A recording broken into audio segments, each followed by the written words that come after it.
Déjà, nous sommes venus représenter le directeur général du travail et de la sécurité sociale, M. Karim Cissé, empêché. Ce mois est consacré à ce qu'on appelle le mois africain de la prévention.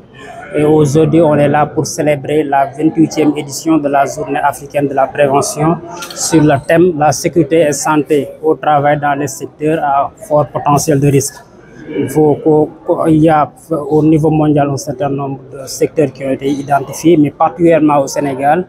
Mor Diagne a fait tout à l'heure la présentation sur un certain nombre de secteurs qui peuvent s'élever. Maintenant, comme j'ai dit dans le discours, ce sont des données fiables et disponibles sur le site de l'OIT que chaque année, le nombre de victimes de ces accidents de travail-là est estimé à 2,78 millions au niveau mondial.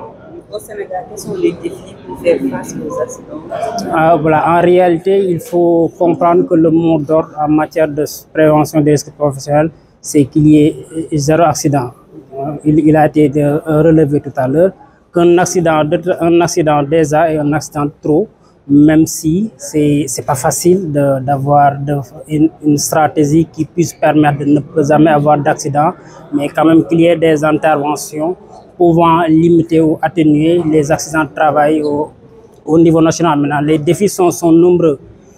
Il s'agira juste succinctement d'en aborder quelques-uns parce que à la reprise, des travaux vont porter sur ces thématiques-là, identifier les défis, mais aussi les stratégies d'intervention sur des domaines qui ont été identifiés. Maintenant, il faut comprendre que le premier défi, c'est un défi de statistique, de collecte de données. Vous savez, les données qui sont disponibles au Sénégal, ce sont les accidents qui ont fait l'objet de déclarations. En réalité, le constat est fait que la plupart des accidents de travail ne font pas l'objet de déclaration. Alors, il faudrait améliorer ce système-là de collecte d'informations afin d'asseoir une meilleure politique de prévention des risques professionnels. Mais un autre défi aussi, c'est réadapter, réévaluer ou faire suivre la réglementation qui, sous un certain angle, est inadaptée aux réalités actuelles. Vous savez, maintenant, on parle de télétravail. Le monde du travail évolue extrêmement vite. Or, au Sénégal, il faut le dire, il n'y a pas un texte spécifique en matière de prévention des risques professionnels en ce qui concerne le télétravail. Et bon nombre d'aspects. Il y a la question du changement climatique.